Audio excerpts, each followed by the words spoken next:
வணக்கம் ஃப்ரெண்ட்ஸ். சிறகடிக்க ஆசை சீரியல்ல இன்னும் எபிசோட்ல என்ன நடக்குதுன்னு பார்க்கலாம் வாங்க.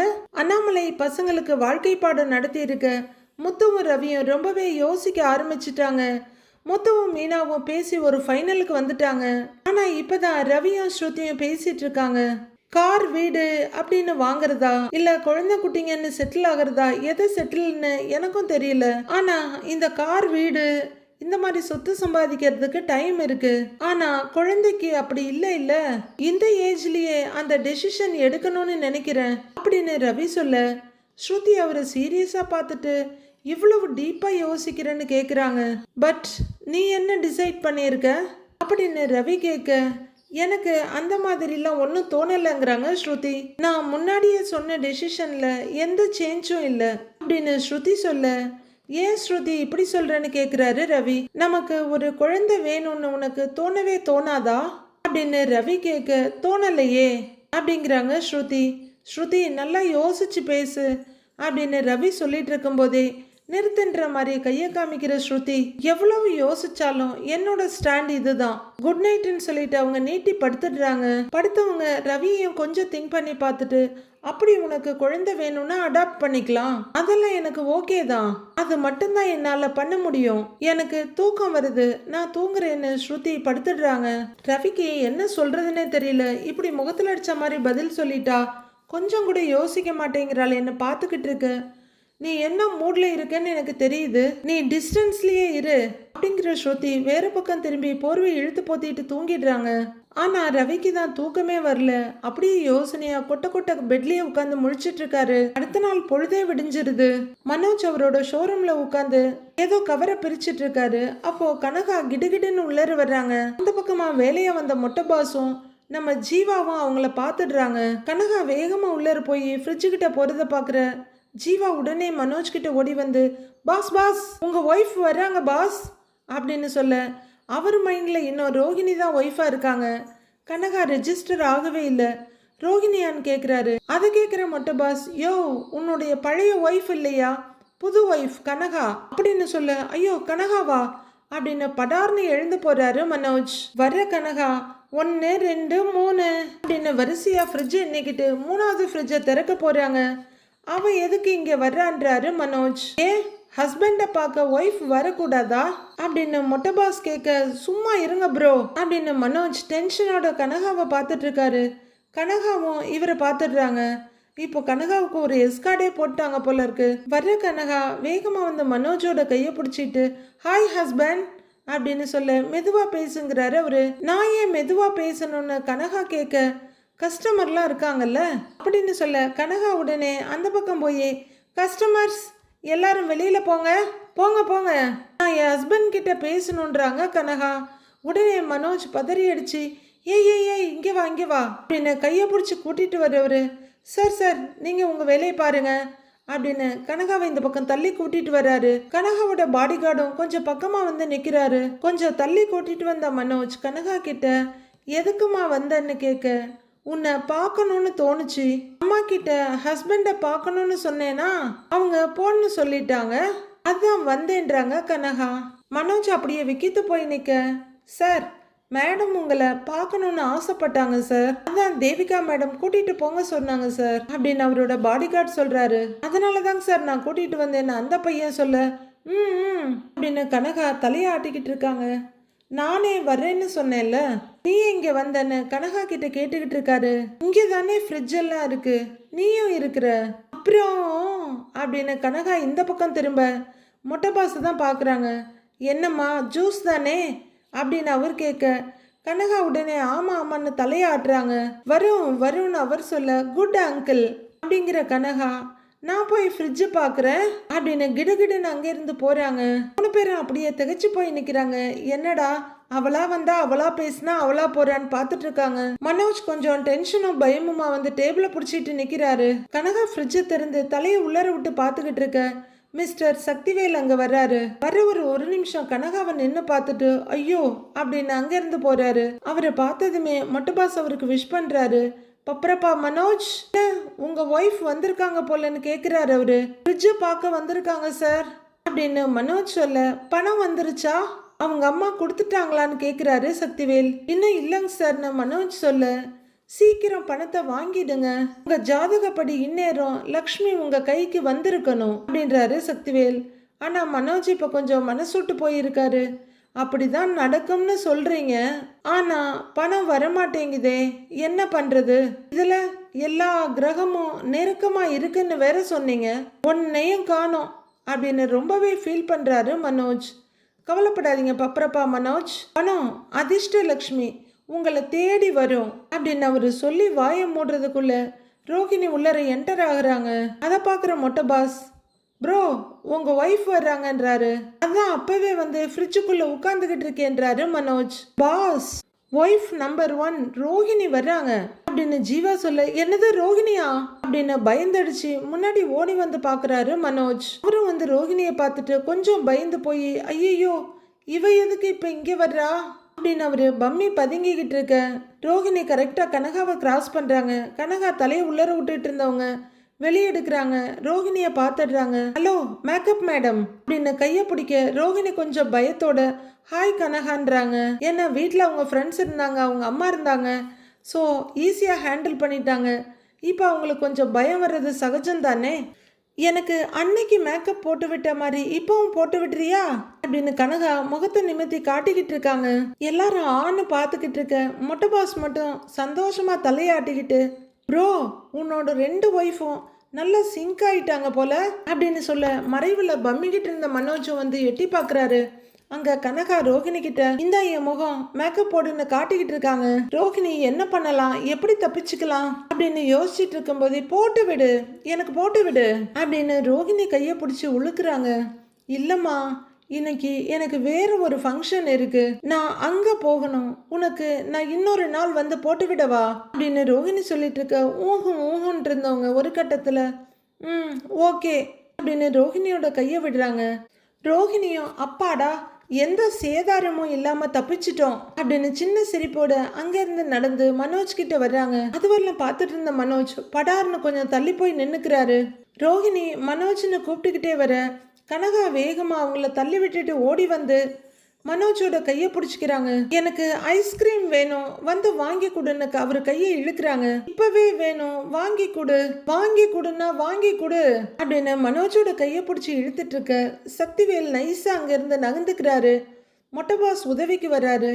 நீங்க போய் அங்க ஃப்ரிட்ஜில் இருங்க, நான் போய் வாங்கிட்டு வரேன் அப்படின்னு சொல்ல, பட்டர்ஸ்காட்ச் வாங்கிட்டு வருவியா அப்படின்றாங்க கனகா. எல்லாமே வாங்கிட்டு வரேன், நீங்க ஃப்ரிட்ஜுக்குள்ள உட்காருங்க, வாங்க வாங்க வாங்க அப்படின்னு மொட்டை பாஸ் கூப்பிட சரின்னு போறாங்க கனகா. சக்திவேல் அப்படியே ஐயோ சாமி மாட்டிடக்கூடாதுன்னு ஒரு பக்கம் ஓரமா போய் நின்றுட்டு இருக்க ரோஹிணி மெதுவா மனோஜ் கிட்ட வராங்க. மனோஜ் திருன்னு முழிச்சிட்டு பயத்துல நடுங்கிட்டு இருக்காரு. மனோஜ், அந்த பொண்ணு ஏன் இங்க, அவ எதுக்கு உங்ககிட்ட வந்து ஐஸ்கிரீம் கேக்குறா அப்படின்னு ரோஹிணி கேட்க, நான் தான் ஷோரூமோட ஓனர்னு அவளுக்கு தெரியும், அதான் கேக்குறாங்கிறாரு மனோஜ். அவ எதுக்கு இங்க வந்திருக்கா அப்படின்னு ரோஹிணி கேட்க மனோஜ் அப்படியே முழிச்சிட்டு நிக்கிறாரு.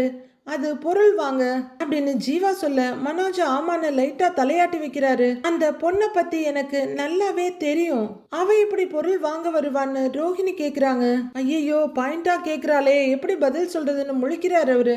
அவளுக்கு தானே வாங்க தெரியாது, அவ ஹஸ்பண்டுக்கு தெரியும்லன்றாரு மனோஜ். ஹஸ்பண்டா அப்படின்னு ரோஹிணி கேட்க, ஆமா அவ ஹஸ்பண்டோட தான் வந்திருக்கா அப்படின்னு மனோஜ் சொல்ல, ரோஹிணி அவரை அழுத்தமா ஒரு பார்வை பார்த்துட்டு யார் உங்க ஹஸ்பண்ட்னு கேக்குறாங்க. மனோஜ் திரும்பி கூட பார்க்காம படார்னு கையை நீட்ட அங்க கரெக்டா சக்திவேல் தான் நிக்கிறாரு. மறுபடியுமா அப்படின்னு சக்திவேல் அதிர்ந்து போய் நிக்க ரோஹிணி ஒரு சின்ன புன்னகையோட அவரை பாக்குறாங்க. இப்போ மனோஜும் கையை நீட்டிக்கிட்டு அவரை திரும்பி பார்க்க அவர் ஏதோ சத்தியம் மாதிரி கைக்குள்ள கைய வச்சுக்கிறாரு. ரோஹிணி அவர்கிட்ட போய் ஹாய் சார் அப்படின்னு சொல்ல அவரும் ஹாய்ங்கிறாரு.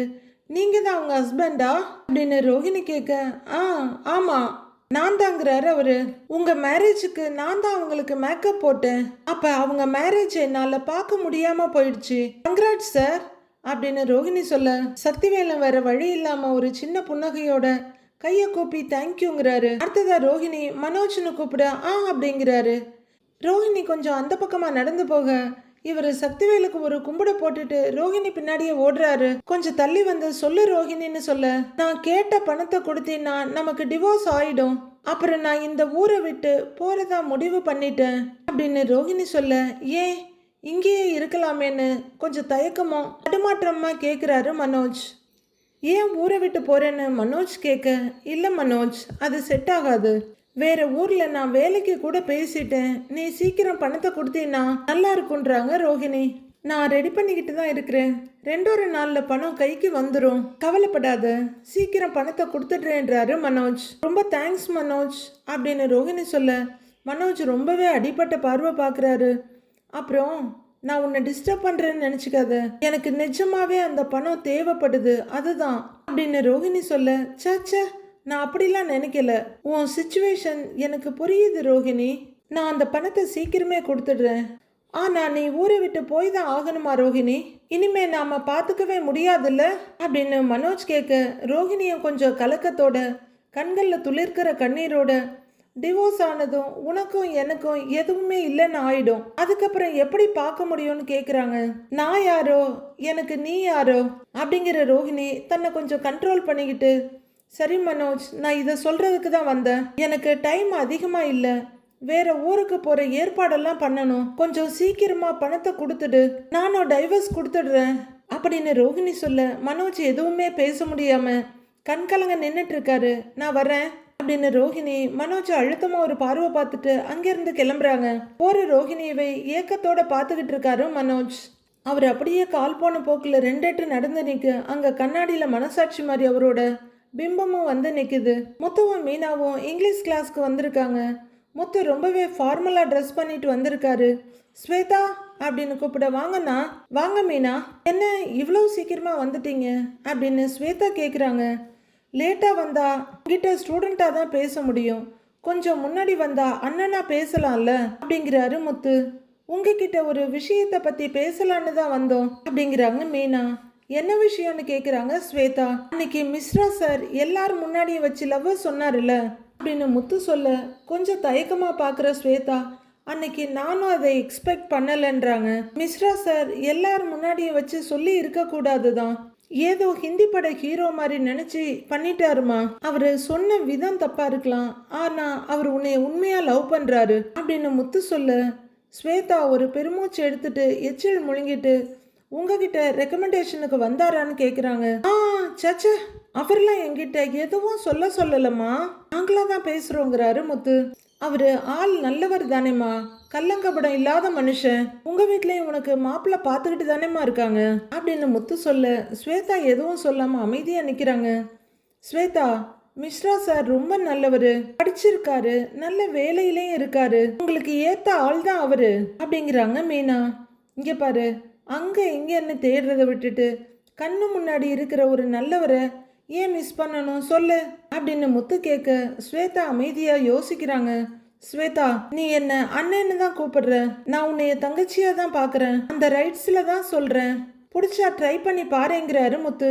ஸ்வேதா எதுவுமே சொல்லாம நிக்க, அன்னைக்கு எல்லாரும் முன்னாடியும் சொல்லிட்டு அப்புறமா இவர்கிட்ட மிஸ்ரா சார் ரொம்ப ஃபீல் பண்ணியிருக்காரு, எப்படியாவது உங்ககிட்ட லவ்வா சொல்லணுங்கிற ஒரு இமோஷன்ஸ்ல அந்த மாதிரி பண்ணிட்டாரு. ரொம்ப யதார்த்தமான மனுஷன், நீங்க ஏன் அவரை கல்யாணம் பண்ணிக்கிறத பத்தி கன்சிடர் பண்ணக்கூடாது அப்படின்னு மீனா கேட்குறாங்க. நீங்க அவரை பத்தி சொல்றதை விட நல்ல இங்கிலீஷ் கலந்து பேசுறீங்க, அதுவே எனக்கு ஹாப்பியா இருக்கு அப்படின்றாங்க ஸ்வேதா. அட, நீ விஷயத்துக்கு வாமா அப்படின்னு முத்து சொல்ல, நீங்க 2 பேரும் என் மேல இருக்க அக்கறையில தான் சொல்றீங்கன்னு எனக்கு தெரியுது. மிஸ்ரா நல்லவர் தான், ஆனா மேரேஜுங்கிறது ஒரு பெரிய கமிட்மெண்ட். இப்ப நான் ஹாப்பியா இருக்கேன், தப்பா ஒரு டெசிஷன் எடுத்தா அப்புறம் லைஃப் லாங் நான் தான் ஃபீல் பண்ணணும் அப்படின்னு ஸ்வேதா சொல்ல, இல்லம்மா அவர் தப்பான ஆள் கிடையாதுல்லங்கிறாரு முத்து. அண்ணா, ஒருத்தங்க கிட்ட நார்மலா பழகிறது வேற, அவங்கள நம்பி மேரேஜ் லைஃப்குள்ள போறது வேற, அவசரப்பட்டு நான் யாருக்கும் ஓகே சொல்லிட முடியாதுல்ல அப்படின்றாங்க ஸ்வேதா. மீனாவும் கொஞ்சம் யோசிச்சுட்டு, ஸ்வேதா சொல்றது சரிதானேங்க, கல்யாண விஷயத்துல எதையுமே கொஞ்சம் நல்லா யோசிச்சு தானே பண்ணணும் அப்படின்னு மீனா சொல்ல, முத்துவும் ஆமான்னு பார்த்துட்டு ஆமாமான்னு தலையாட்டுறாரு. கரெக்டு தான், இப்பெல்லாம் எல்லா பொண்ணுங்களும் தெளிவாக தான் இருக்கீங்கன்றாரு முத்து. அவரு நல்ல ஹஸ்பண்டா இருப்பாரான்னு நான் தெரிஞ்சுக்கணும், அதனால எனக்கு கொஞ்சம் டைம் வேணும். மிஸ்ரா என்னோட லைஃபுக்கு சரியான பர்சனான்னு நான் செக் பண்ணி தெரிஞ்சுக்கணும் அப்படின்னு ஸ்வேதா சொல்ல, முத்து ஏதோ உலக அதிசயத்தை கேட்ட மாதிரி ஆணு வாயை பொழந்துட்டு நிக்கிறாரு. அவர் அப்படியே திரும்பி மீனாவை பார்க்க, சூப்பர், ஸ்வேதா நல்ல உஷாரா தான் இருக்காங்கன்ற மாதிரி அவங்களும் பாக்குறாங்க. மேபி அதுல அவர் பாஸ் ஆயிட்டா நான் ஒரு முடிவு எடுக்கிறேன் அப்படின்னு ஸ்வேதா சொல்ல பிரமிப்போட பார்த்துக்கிட்டு இருக்கிற முத்து, பரவாயில்ல, டீச்சர் அம்மான்னா சும்மாவா, எடுத்தோம் கவுத்தோன்னு முடிவெடுக்காம மிஸ்ராவுக்கு டெஸ்ட் வைக்கிறேன்னு சொல்றியே அப்படின்றாரு முத்து. அது நல்ல விஷயம்தாங்க, ஸ்வேதா சொல்றதுலயும் அர்த்தம் இருக்கு. கல்யாணத்துல அவசரப்பட்டு பின்னாடி அவஸ்தப்படுறதை விட நிதானமா நல்லா யோசிச்சு முடிவெடுத்தா அவங்க ஃபியூச்சர் நல்லா இருக்கும் அப்படிங்கிற மீனா, நீங்க டைம் எடுத்துக்கோங்க ஸ்வேதா அப்படின்றாங்க. எல்லாம் ஓகே தான், ஆனா அவரு கொஞ்சம் பாவமா, டெஸ்ட்டை ரொம்ப டஃப்பா வச்சிடாத அப்படின்னு முத்து சிரிக்க, அதை கேட்டு ஸ்வேதாவும் சிரிக்கிறாங்க. அப்போ கரெக்டாக மிஸ்ரா சார் என்ட்ரி கொடுக்குறாரு. வந்தவர் இவங்க 3 பேரும் பேசிட்டு இருக்கதை பார்த்துட்டு டக்குன்னு அப்படியே நிற்க, அண்ணா ஒரு நிமிஷம் நீங்கள் போய் உட்காருங்க, நான் இதோ வர்றேன் அப்படின்னு ஸ்வேதா வெளியே போக மிஸ்ரா அங்கேயே நின்னவர் உள்ளர வந்துட்டு இருக்காரு. அவரோட இடத்துல நோட்டு பேனாலாம் வச்சுட்டு உட்கார மனசு இல்லாமல் அப்படியே நிற்கிறாரு. முத்துவும் மீனாவும் அவங்க இடத்துல நோட்டையும் பெண்ணையும் வச்சுட்டு மிஸ்ரா கிட்ட வர்றாங்க. சார் அப்படின்னு முத்து கூப்பிட வேகமாக திரும்புறவர், முத்து அவங்க கிட்ட பேசிட்டீங்களான்னு கேட்குறாரு. பேசிட்டு தாங்க சார் இருந்தோம் அப்படின்னு முத்து கேட்க, என்ன சொன்னாங்கன்னு மிஸ்ரா ரொம்ப வேகமாக கேட்குறாரு. அது என்ன ஒன்றும் முடிவு எடுக்க முடியாதுன்னு சொல்கிறாங்க சார் அப்படின்னு மீனா சொல்ல, ஏன் அவங்களுக்கு என்ன பிடிக்கலையா அப்படின்னு பரபரக்கிறாரு மிஸ்ரா. சார் அப்படிலாம் இல்லை, கொஞ்சம் யோசிக்க டைம் கேட்குறாங்க சார், நீங்களும் கொஞ்சம் அவசரப்படாதீங்க சார், டைம் கொடுங்க சார் அப்படின்னு முத்து சொல்ல, அவரு உடனே கண்களும் முகமும் ஒரே ஆர்வமா எவ்வளோ டைம்னு கேட்குறாரு. அதை பார்க்க நமக்கே பயமா இருக்கு சார் அப்படின்னு மீனா திகச்சு போய் சிரிப்போட கூப்பிட, முத்துவும் அவரோட முகத்தை பார்த்துட்டு, சார் சார் அதெல்லாம் கேட்க முடியாதுங்க சார், பொண்ணுங்க சண்டை போட்டாலே திரும்ப பேச எவ்வளோ நாள் ஆகும்னு தெரியாது, இதுல பிடிச்சிருக்கா இல்லையான்னு சொல்ல நிறைய டைம் எடுத்துக்குவாங்க சார் அப்படின்னு முத்து சொல்ல திகிலோட பார்க்குறாரு மிஸ்ரா. ஏங்க சார் அது வரைக்கும் வெயிட் பண்ண முடியாதா அப்படின்னு முத்து கேட்க, அப்படிலாம் இல்லை முத்து, நான் எவ்வளவு டைம் வேணாலும் வெயிட் பண்ணுறேன், ஐ எம் ரெடி அப்படிங்கிறாரு அவரு. அப்போ கொஞ்சம் பொறுமையாக இருங்க சார், ஸ்வேதா நல்ல ஒரு முடிவா சீக்கிரமாக எடுப்பாங்கன்றாங்க மீனா. மிஸ்ரா அமைதியாக பார்த்துட்டு இருக்கா. ஆனால் ஒன்றுங்க சார், அவளா சொல்ற வரைக்கும் திரும்ப போய் அவகிட்ட உன்னை லவ் பண்றேன், என்ன பண்ற, என்ன சொல்ற அப்படின்னெல்லாம் எதுவும் கேட்க கூடாதுன்னு முத்து சொல்லிட்டு இருக்கும் போதே, இல்ல முத்து அவங்களா சொல்ற வரைக்கும் நான் எதுவும் வாய் திறக்க மாட்டேன் அப்படின்னு மிஸ்ரா ரொம்ப அவசரமா சொல்றாரு. அதுதாங்க சார் பெஸ்ட், கல்யாணத்துக்கு அப்புறமும் அப்படியே இருங்க, அப்பதான் லைஃப் சூப்பரா இருக்கும் இல்ல மீனா அப்படின்னு மீனா கிட்ட திரும்ப, என்ன சொன்னீங்க சொல்லுங்க, என்ன சொன்னீங்க அப்படின்னு முத்துவோட முதுக பிடிச்சி கிள்ளுன்னு கிள்றாங்க மீனா. அதை பார்த்து மிஸ்ரா சிரிச்சிட்டு இருக்க, முத்து வழியில துடிச்சிட்டு இருக்க, வாங்க உங்களுக்கு வச்சுக்கிறேன் அப்படின்னு மீனா இழுத்துட்டு போறாங்க. சார் சார் நான் அப்புறமா வரேங்க சார் அப்படின்னு முத்து போக உள்ளர வந்த முருகன் இதை பார்த்துடுறாரு.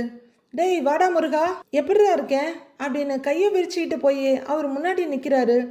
என்னென்ன மாசா இருக்கீங்க அப்படின்னு முருகன் கேட்டுட்டு இருக்க, மிஸ்ரா அப்படியே யோசனையும் கொஞ்சம் கனவுமா அவரோட இடத்துல உட்கார்றாரு. இங்க தேவிகா வீட்டுல ஒரு ரூம்ல ஃபுல்லா வால்ல எல்லாம் டெக்கரேட் பண்ணிட்டு பெட்டு டெக்கரேட் பண்ணிட்டு இருக்காங்க ஃப்ளவரால. 2 பேர் டெக்கரேஷன் வேலை பார்த்துட்டு இருக்க தேவிகா உள்ளர வர்றாங்க. என்னப்பா எல்லாம் முடிஞ்சுதான்னு கேட்க, முடிஞ்சதுங்க மேம், இன்னும் கொஞ்சம் தான் அவர் சொல்லிட்டு இருக்க, சரி போங்க நான் பார்த்துக்கிறேன் அப்படின்னு தேவிகா அவங்க 2 பேரையும் வெளியே அனுப்புறாங்க. அப்போது கனகா உள்ளர வர்றவங்க பெட்டை பார்த்துட்டு ஹை அப்படின்னு அங்கே இருக்க ஸ்நாக்ஸ் எடுக்க போகிறாங்க. இருமா இரு, அதை தொடக்கூடாது, இங்கே வா, இது டெக்கரேட் பண்ணுறதுக்கு விளையாடுறதுக்கு இல்லைன்றாங்க உங்கள் அம்மா. முடியாது, நான் விளையாடணும் அப்படின்னு கனகா சொல்ல கனகாவை இறுக்கமாக கட்டி பிடிச்சிக்கிட்டு, இரு அம்மா சொன்னால் கேட்கணும், வா வா அப்படின்னு அவங்க அம்மா கனகாவை கொஞ்சம் நகர்த்தி கூட்டிகிட்டு வர்றாங்க. நான் விளையாடணும் மம்மி அப்படின்னு கனகா சொல்ல, அப்புறமா அப்படிங்கிற தேவிகா, சரி அம்மா சொன்னா கேட்கணும், அமைதியா இருக்கணும், ஓகேவான்னு கேட்க கனகாவும் சரின்னு தலையாட்டி வைக்கிறாங்க. வெயிட் பண்ண வர்றேன் அப்படின்னு கனகாவை ரூம்குள்ள விட்டுட்டு அவங்க அம்மா வெளியே வர்றாங்க. மனோஜுக்கு இப்ப நடக்க போறது ஃபர்ஸ்ட் நைட்டா இல்ல ஃபர்ஸ்ட் டேவான்னு தெரியல. அப்போ மனோஜ், சக்திவேல், மொட்டை பாஸ் 3 பேரும் அவங்க வீட்டுக்குள்ள வர்றாங்க. அவங்க எதிரில் வர்ற கனகாவோட அம்மா, வாங்க மாப்பிள்ள, கரெக்டான டயத்துக்கு தான் வந்திருக்கீங்க அப்படின்னு சொல்ல மனோஜ் ஏன்னு கேட்குறாரு. நானே எல்லாத்தையும் முடிச்சுட்டு உங்களுக்கு ஃபோன் பண்ணலான்னு தான் இருந்தேன் அப்படின்னு தேவிகா சொல்ல என்ன முடிச்சிட்டு புரியலையேங்கிறாரு மனோஜ். வாங்க காட்டுறேன் அப்படின்னு தேவிகா கூப்பிட 3 பேரும் ஒருத்தர் ஒருத்தர் பார்த்துட்டு அவங்க பின்னாடியே போறாங்க. அவங்க அந்த டெக்கரேட் பண்ணியிருக்க ரூம் கதவை திறக்க உள்ளர கனகா நின்றுட்டு இருக்காங்க. வாங்க வாங்க அப்படின்னு கூட்டிட்டு வர 3 பேரும் உள்ளர வர்றாங்க. ஒரு ஆண் அங்கங்க பார்த்துட்டு இருக்க டக்குன்னு கனகா அவரோட கையை பிடிச்சி இழுத்து, ஹாய் ஹஸ்பண்ட், ரூம் எல்லாம் பாத்தியா? ஒரே பூவா டெக்கரேட் பண்ணியிருக்காங்க, நல்லா இருக்குல்ல? ஆமா, புது ஃப்ரிட்ஜ் வாங்கிட்டு வந்தியா அப்படின்னு கனகா கேக்குறாங்க. இந்த பக்கம் அந்த பக்கம் பார்த்துட்டு எடுத்துட்டு வரலையான்னு கேக்குறாங்க. அது ரொம்ப சின்ன ஃப்ரிட்ஜா இருக்குமா, நல்ல 4 டோர் இருக்க மாதிரி பெரிய ஃப்ரிட்ஜ் ஆர்டர் கொடுத்துருக்கோம் அப்படின்னு மொட்டை பாஸ் சொல்றாரு. அப்படியா, அதுக்குள்ள நாம பூவெல்லாம் போட்டு வச்சிடலாமா அப்படின்னு கனகா கேட்க மனோஜ் அப்படியே திகைச்சு போய் பார்த்துட்டு இருக்காரு. பக்கத்துல நிக்கிற மொட்டை பாஸ் மனோஜோட கையை பிடிச்சி, ப்ரோ வாழ்த்துக்கள், எல்லா ஏற்பாடும் ரெடியா பண்ணி வச்சிருக்காங்க அப்படின்னு சொல்ல அவரு டென்ஷனோட கையை உதறி விடுறாரு. இதை பார்த்துட்டு இருக்க தேவிகா, சக்திவேல் சார் ஒரு நிமிஷம் வாங்கன்னு வெளியே கூப்பிடுறாங்க. அவங்க 2 பேரும் வெளியே போக மனோஜோட தோலை சுரண்டி, அங்க பாரு பூ நல்லா இருக்குல்லன்னு கேக்குறாங்க கனகா. சக்திவேல் வெளியே வர அவங்க கூடவே வர்றாங்க தேவிகாவும்.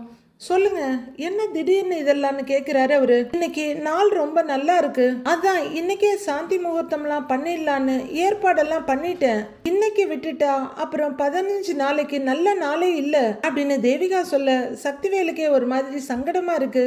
அது புரியுது, இருந்தாலும் அப்படின்னு சக்திவேல் சொல்லிட்டு இருக்க, நீங்க தானே சொன்னீங்க கல்யாணம் முடிஞ்சு 1 மாசத்துல என் பொண்ணு சரியாயிடுவான்னு, அதுக்கு நடக்க வேண்டியதெல்லாம் நடக்கணும்ல அப்படின்னு தேவிகா கேட்க சக்திவேல் பதில் சொல்ல முடியாம நிக்கிறாரு. கொஞ்ச நேரம் யோசிக்கிறவரு, சரி நான் பேசுறேன் இருங்கன்னு ரூம்குள்ள போறாரு. அங்க கனகா பூவல்லி அங்க இங்க போட்டு விளையாடிட்டு இருக்காங்க.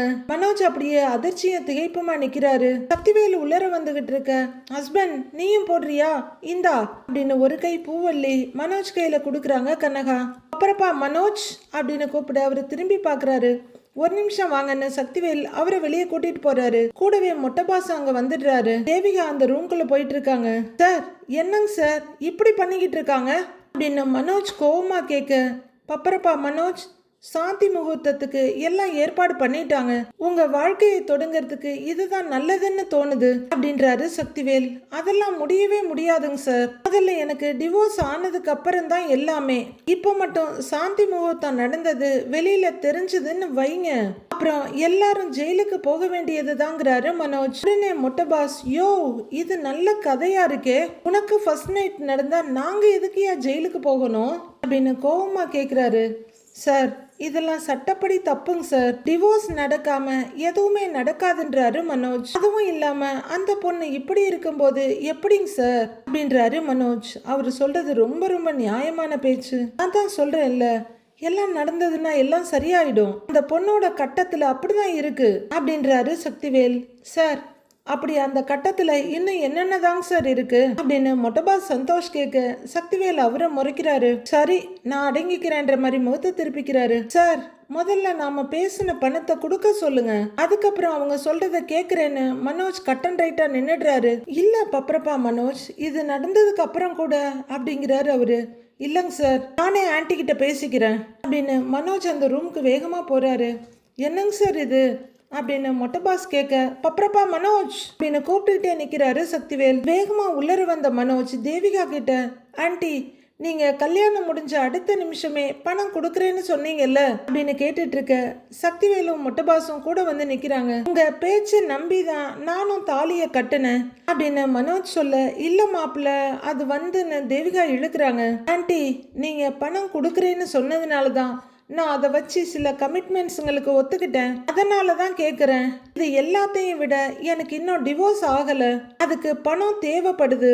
நீங்கள் அன்னைக்கே பணம் கொடுத்துருந்தீங்கன்னா இப்போ எல்லாமே சுமூகமாக முடிஞ்சிருக்கும். நீங்கள் அதெல்லாம் செய்யாமல் இப்போ திடீர்னு வந்து சாந்தி முகூர்த்தம் நடந்தே ஆகணும்னு சொல்கிறீங்க அப்படின்னு மனோஜ் கொஞ்சம் கோபமாகவே பேச, அது இல்ல மாப்பிள்ள, இதெல்லாம் எப்படியோ நடந்துதானே ஆகணும்ன்றாங்க தேவிகா. அதுவும் இன்னைக்கு விட்டா வேற நாள் எதுவும் நல்லா இல்ல, அதுக்குதான் அப்படின்னு தேவிகா கொஞ்சம் தயங்கிக்கிட்டே சொல்ல, ஆன்டி இப்ப மட்டும் சாந்தி முகூர்த்தம் நடந்ததுன்னு வைங்க, நம்ம எல்லாருக்குமே நாள் சரியில்லாம போயிடும் அப்படின்னு மனோஜ் சொல்ல தேவிகா அதிர்ச்சியோட பாக்குறாங்க. முதல்ல நான் டைவர்ஸ் வாங்கணும், அதுக்காக தான் சொல்றேன், முதல்ல பணத்தை கொடுங்கன்றாரு மனோஜ். நீ விடா கண்டன்னா நான் கொடா கண்டன்கிற மாதிரி தேவிகா, மாப்பிள்ள முதல்ல நடக்க வேண்டியதெல்லாம் நடக்கட்டும் அப்படின்னு தேவிகா சொல்ல, ஆன்ட்டி அதுக்கு நான் ஒத்துக்கவே மாட்டேன். கல்யாணம் பண்ணினா பணம் தர்றேன்னு தானே சொன்னீங்க, நான் பண்ணிட்டேன். நீங்க சொன்ன மாதிரி கல்யாணம் முடிஞ்ச உடனேயே நீங்க கொடுக்க வேண்டிய பணத்தை கொடுத்துருக்கணும். சொன்னேன், புரிஞ்சுக்கல. டிவோர்ஸை நான் முதல்ல வாங்கணும், இது மட்டும் வெளியில தெரிஞ்சா பெரிய பிரச்சனை ஆயிடும். அதனால முதல்ல பணத்தை ரெடி பண்ணிட்டு சொல்லுங்க, மற்றதை அப்புறம் பார்த்துக்கலாம் அப்படின்னு மனோஜ் கோவமா அங்கிருந்து வெளியே போக ஆரம்பிக்க கூடவே மொட்டை பாசம் போறாரு. மாப்பிள்ள நில்லுங்க, மாப்பிள்ள நில்லுங்க, மாப்பிள்ள மாப்பிள்ள மாப்பிள்ள அப்படின்னு தேவிகா கூப்பிட்டுக்கிட்டே பின்னாடியே ஓடி வர்றாங்க. நான் மனோஜும் திரும்பி கூட பார்க்கல, கூட போற மொட்டை பாசம் திரும்பி கூட பார்க்கல. பின்னாடி வந்துட்டு இருக்க சக்திவேல் தான் தயங்கிட்டு நிக்கிறாரு. என்ன சார் இப்படி பேசிட்டு போறாரு அப்படின்னு தேவிகா கேட்க, அது ஒன்றும் இல்லைங்க மேடம், இன்னைக்கு பப்பரப்பா மனோஜுக்கு சந்திராஷ்டமம். நான் கிளம்பும் போதே கோவிலுக்கு போய் பரிகாரம் பண்ணிட்டு போலான்னு சொன்னேன். அவர் தான் கேட்கல. நாம சைலண்டா இருந்தாலும் சந்திராஷ்டமம் இப்படிதான் வேலையை காட்டும். நாளைக்கு சாயந்தரம் எல்லாம் சரியாயிடும் அப்படின்றாரு சக்திவேல். சரிங்க சார், அதெல்லாம் இருக்கட்டும். அவரு எப்ப இங்க வருவாரு, நான் சாந்தி முகூர்த்தத்தை எப்போ வைக்கிறது அதை சொல்லுங்க அப்படின்னு தேவிகா கேட்க, நான் எல்லாத்தையும் முடிவு பண்ணிட்டு சொல்றேன். அதுக்கு முன்னாடி முடிஞ்சா அவருக்கு கொடுக்க வேண்டிய பணத்தை ரெடி பண்ணி கொடுத்துடுங்க. பணம் வந்தாலே அவர் சரியாயிடுவாரு. நான் வரேங்க மேடம் அப்படின்னு சக்திவேலும் அங்கிருந்து கிளம்ப அப்படியே திகைச்சு போய் நிக்கிறாங்க தேவிகா. உள்ள இருந்து கனகாவும் வந்து அவங்க அம்மா பக்கத்துல நிக்க, தேவிகா மகளை திரும்பி பார்த்துட்டு இவங்க வாழ்க்கை என்ன ஆகுமோன்ற பயத்துல மகளோட கையை பிடிக்கிறாங்க. நாளைய ப்ரோமோவில் மீனா அவங்களோட சங்க ஆஃபீஸில் உட்காந்துருக்காங்க. அங்கே ஒரு சேரில் சிந்தாமணியை உட்காந்துருக்கு. அக்கா அக்கா நான் சொன்னேன்ல, இவர் தான் அந்த மேனேஜர் அப்படின்னு சிந்தாமணியோட மெயின் அல்லக்கை சொல்ல, சிந்தாமணி அவரை பார்த்துட்டு சிட்டுங்கிறாங்க. அவங்க அல்லக்கையும் உட்காருங்கன்னு சொல்ல அவர் ஒரு சேர்ல உட்கார்றாரு. மீனா பார்த்துக்கிட்டு இருக்காங்க. அவங்களோட ஃப்ரெண்ட்ஸ் எல்லாம் ஏதோ ஷோவுக்கு வந்த மாதிரி ரெடியா நிக்கிறவங்க ஒரே லைனா நின்று எல்லாரும் இங்கே பார்த்துட்டு இருக்காங்க. For that event we need flower decoration. அவர் ஆஃபீஸ் ஹேஸ் 3 floors அப்படின்னு அவர் சொல்லிக்கிட்டு இருக்க, சிந்தாமணி எஸ் எஸ் அப்படின்னு சொல்லிட்டு இருக்க, அவரு வாட் ஹேப்பன்னு கேட்குறாரு. நோ நோ அப்படின்னுட்டு இருக்காங்க சிந்தாமணி. அவர் எழுந்து நிற்கிறவரு, ஓ if you do not understand English we will not able to negotiate this deal with you அப்படின்னு சொல்லிட்டு அவர் எழுந்து போறாரு. இதை பார்த்துக்கிட்டு இருக்க மீனா, சார் 1 செகண்ட்னு கூப்பிடுறாங்க. அவரு திரும்பி பார்க்க மீனா எழுந்து போய் ப்ளீஸ் சிட்டுன்னு அவரை கூட்டிட்டு வந்து உட்கார வைக்கிறாங்க. சிந்தாமணி அவங்க சேர்ல இருந்து எழுந்து வந்து பார்த்துக்கிட்டு இருக்காங்க.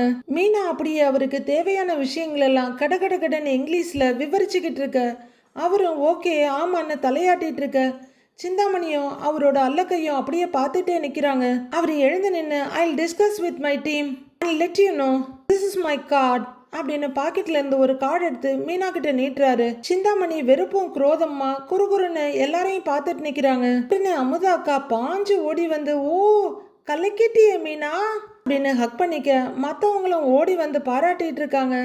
சிந்தாமணி பயங்கர வெறுப்போட பார்த்துட்டு இருக்காங்க. அவங்க சந்தோஷ சிரிப்போட திரும்ப கலக்கிட்ட போ அப்படின்னு அமுதா அக்கா மீனாவை ஸ்குவீஸ் பண்ணிட்டு இருக்காங்க. என்னம்மா இங்கிலீஷ் பேசுற நீ அப்படின்னு அங்க இருக்கவங்க எல்லாம் மீனாவை பார்த்து ஆச்சரியமா சொல்லிக்கிட்டு இருக்க, சிந்தாமணியோட முகத்துல ஏகப்பட்ட வெறுப்பும் கோவமும் புத்தாட்டம் போட்டுட்டு இருக்கு. அடுத்து என்ன நடக்க போகுதுன்னு வர எபிசோட்ல பார்க்கலாம் ஃப்ரெண்ட்ஸ்.